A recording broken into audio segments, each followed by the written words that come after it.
কেউ কারো জীবনে অপরিহার্য না। এই সহজ কথাটা যতদিন তুমি না বুঝতে পারবে ততদিন তুমি ভালো থাকতে পারবে না। সময় সবকিছু বদলে দেয়। একসময় যে মানুষটা তোমার সাথে কথা না বলতে পেরে হাউমাউ করে কাঁদত, আর সে মানুষটা তোমার 50 বার কল রিসিভ করারও সময় পায় না। একসময় যে মানুষটা সারা রাত জেগে কথা বলার জন্য অনুরোধ করত, আজ তার খুব সহজে ঘুম চলে আসে।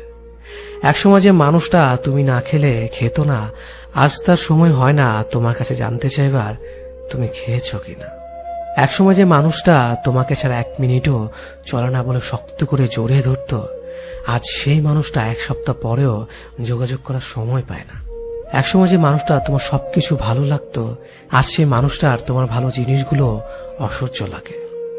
সময়ের সাথে সাথে পছন্দের মুখটা অপছন্দ হয়ে যায়। সময়ের সাথে সাথে প্রিয় মানুষটাও অপ্রিয় হয়ে যায়। সময়ের সাথে সাথে প্রিয় অভ্যাসগুলো অপ্রিয় হয়ে যায়। শুধু সময়ের সাথে সাথে ভালোবাসাটা ভুলে যাওয়া যায় না। ভালোবাসা ভুলে যাওয়ার দরকার নেই। শুধু যে মানুষটা এত সহজে বদলে গিয়ে সব স্মৃতি, কমিটমেন্ট, আবেগ, অনুভূতি, ভালোবাসা ভুলে গেল, তাকে মনে করে আর কষ্ট পাবে না। ভুলে থাকার চেষ্টা করো, দেখবে একদিন মনটা ঠিক শক্ত হয়ে যাবে। যেমন লোহাকে বারবার আগুনে পুড়িয়ে আঘাত করে করে ধারালো অস্ত্র বানানো হয়, তুমি ঠিক তেমন আঘাতে আঘাতে ধারালো অস্ত্র হয়ে যাবে। সময় সব বদলে দেবে। সেদিন আর আজকের মতো তার ফোন না পেলে মন খারাপ হবে না। সেদিন আর তার সাথে দেখা না হবার জন্য কান্না আসবে না। সেদিন প্রতারকটাকে কৃতজ্ঞতা জানাবে, কারণ সে তোমাকে ঠকিয়েছে বলেই তুমি এতটা শক্ত হতে পেরেছ। সেদিন তোমাকে কেউ ভাঙতে পারবে না, কারণ পাথরে আঘাত করলে কাঁচই ভাঙবে, পাথর না। সে খুব ভালো ছিল। আমার ব্যর্থতা, আমি তাকে আগলে রাখতে পারলাম না। আমি কেমন ভালোবাসলাম তাকে, তার ভালো খারাপ আমি মানতে পারলাম না। ছি, আমার নিজের প্রতি নিজের রাগ হয়। তার ভালো খারাপ ভালো লাগা যদি আমি মেনে নিতাম, ইস, তাকেও আগলে রাখা যেত। আমি কেমন প্রেমিক ছিলাম, কখনো তার ভালো লাগার মূল্যই দেইনি। তার ভালো লাগতো কি জানেন? তার ভালো লাগতো আমি ছাড়া আরো অনেকের সাথে কথা বলতে। তার ভালো লাগতো আমাকে অপেক্ষা করিয়ে অন্যের সাথে কথা বলা। তার ভালো লাগতো আমি যেন তার রাগ ভাঙাই, আমার রাগ সে না ভাঙলেও চলবে। তার ভালো লাগতো ছেলে বন্ধুর সাথে খুব খারাপ ভাবে কথা বলা। তার ভালো লাগতো সবাইকে ছবি দেওয়া, কিন্তু আমি চাইলে 1000 বাহানা। তার ভালো লাগতো মিথ্যে কথা বলা। তার ভালো লাগতো পুরনো প্রেমিকের সাথে কথা বলা। তার কিন্তু আমাকেও ভালো লাগতো, সেটাও আমি জানতাম। তার ভালো লাগতো ঘুমের নাম করে আমাকে এড়িয়ে চলা। তার ভালো লাগতো আমাকে কষ্ট দেওয়া। আমি তার এসব ভালো লাগা মেনে নিতে পারলাম না। ছি, আমি কেমন প্রেমিক ছিলাম। এই জন্যই তো তাকে আগলে রাখতে পারলাম না। আসলে তার ভালো লাগার যে আমি মূল্যই দেইনি। মানুষের ভালো লাগাকে প্রাধান্য দেওয়া লাগে, না হয় সম্পর্ক টিকে না। সম্পর্কে শুধুমাত্র একজনের ভালো লাগার জন্যই অন্য আরেকজন অন্ধের মতো ভালোবেসে যায়। হারিয়ে ফেলেছি আমি আমার ভালোবাসাকে। সত্যি সে ভালো ছিল। আমি আজও নীরবে বসে চোখে জল ফেলি। আমাকে তুমি বুঝতে পারোনি, হয়তো বোঝার চেষ্টা করনি বলেই আমাকে তুমি বুঝতে পারোনি। আমার কলিজার প্রতিটা পৃষ্ঠায় এক একটা মহাকাব্য রচনা করে চলেছে।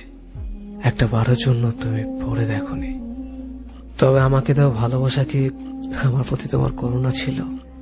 আমি তো তোমাকে মন থেকে ভালোবেসেছিলাম। আজও তোমাকে সত্যিকারের ভালোবাসি। আমার ভালোবাসা তো কোনো খাত নেই। তোমাকে সত্যিকারের অর্থে আমার ভালোবাসার রাজ্যের রানী করেছিলাম। সবকিছুর পরেও কেন কেন এভাবে আমার থেকে দূরে চলে গেলে? সবটাই তো জানতে কতটা পাগলের মতো তোমাকে ভালোবেসেছি। হায়রে দুনিয়া, এই পৃথিবীতে সত্যিকারের ভালোবাসার কোনো দামই নেই। তোমার তো ভালোবাসাগুলো হয়তো অভিনয় ছিল, তাই না? কি দোষ করেছিলাম বলো তো? তোমাকে ভালোবাসাটা কি আমার দোষ ছিল? কিন্তু আমি তো তোমাকে জোর করিনি। আমি একাই তোমাকে ভালোবেসে যাচ্ছিলাম। এটাই তো ভালো ছিল। কেন 2 দিনের জন্য এসে আবার চলে গেলে? আমাকে ভালোবাসতে যদি তোমার এতটাই অরুচিকর হয়, তবে কেন তুমি আমাকে মিথ্যে স্বপ্ন দেখালে? তোমার মনে আমি নেই, সেখানে অন্য কেউ। এটা আমাকে বলে দিতে পারতে। আমি তো দিব্যি ভালোই ছিলাম। আমি আমার একা জীবনের নীরব ভালোবাসাকে নিয়ে, যে ভালোবাসা আমি তোমাকে কখনোই কাছে পেতাম না, নিজেকে আড়াল করে তোমাকে রোজ দেখতাম। যে ভালোবাসা আমি একাই নিজের ভালোবাসার কথাগুলো বিড়বিড় করতাম। তোমাকে আজও খুব মিস করি। শুধু মিস করো না, তুমি আজও তোমার কলের আশায় থাকে। কিন্তু তুমি তো ব্যস্ত থাকো অন্য কাউকে নিয়ে। যে কটা দিন তুমি আমার সাথে ছিলে, মনে হচ্ছিল আমি হয়তো জিতে গেছি তোমাকে আমার জীবনে পেয়ে। কিন্তু না, সেটা ছিল ক্ষণিকের জন্য। আমি পেয়েও তোমাকে হারালাম। এর থেকে তোমাকে না পেতাম তাহলে হয়তো এতটা কষ্ট বুকে কখনোই হতো না। এভাবে একা কাঁদতে হতো না আমাকে। আচ্ছা, একটা কথা বলি, আমার মতো কি তোমাকে অন্যকে ভালোবাসতে পারবে? না, পারবে না। তুমি আমার ভালোবাসাটাকে এতটাই ছোট করে দেখেছ যে কখনো আমার ভালোবাসাকে বুঝতেই পারোনি। শেষবারের মতো একটা কথা বলবো, কে তোমাকে আমার থেকে এত বেশি ভালোবাসে? কার জন্য তুমি আমাকে এভাবে কষ্ট দিচ্ছ? সুখে থাকো তুমি তাকে নিয়ে, আমি না হয় একাই তোমাকে ভালোবাসবো। সম্পর্ক যখন শুরু হয় তখন আমরা ভীষণ রকমের কেয়ারিং থাকি।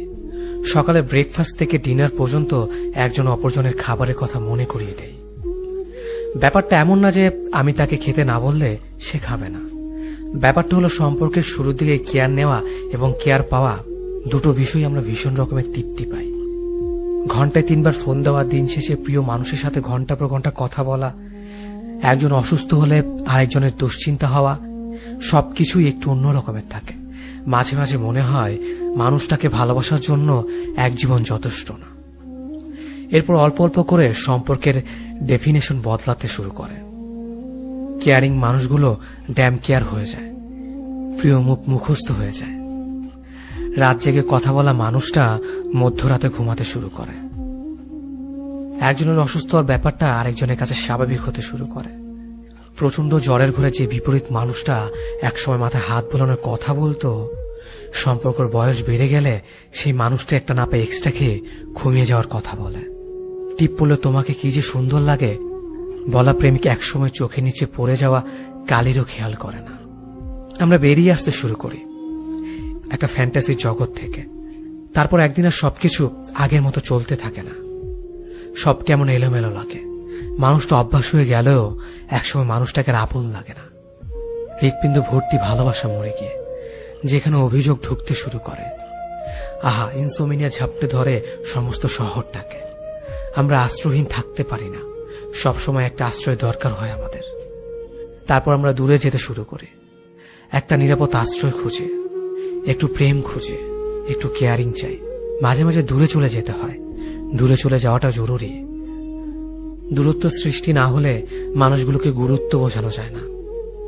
মাঝে মাঝে নিজেকে আড়াল করে মানুষগুলোকে টের পাইয়ে দিতে হয় বুকে কতটা গভীর কষ্ট জমে গেলে মানুষ দূরে চলে যায়।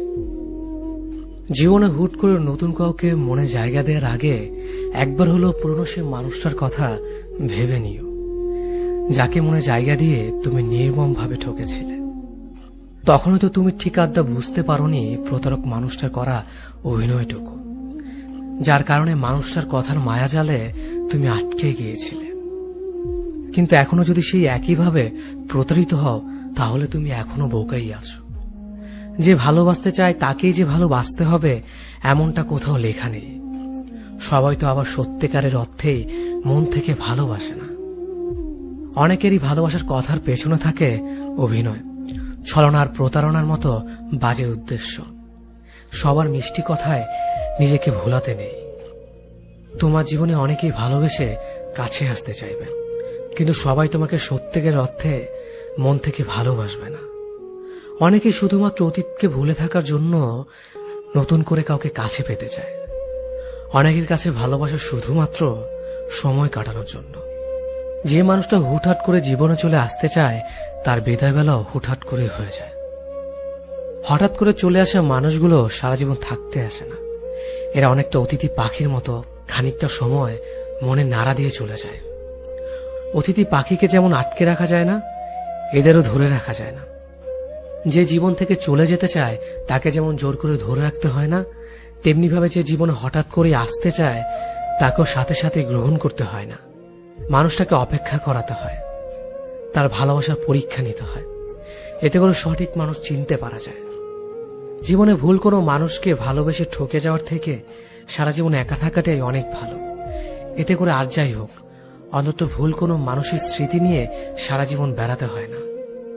ভুল মানুষের স্মৃতি অনেকটাই দেহের ক্ষতর মতো, সারা জীবন চাইলেই একাই কাটিয়ে দেওয়া যায়। কিন্তু জীবনে ভুল কোনো মানুষের জন্য মায়া নিয়ে কাটিয়ে দেওয়া যায় না। সঠিক মানুষটার জন্য অপেক্ষা করে থাকা যায়, কিন্তু ভুল মানুষটার স্মৃতি নিয়ে থাকা যায় না। ভুল মানুষটার কাছে নির্মমভাবে ঠকে যাওয়ার যন্ত্রণা কঠিন, ভীষণ কষ্টের।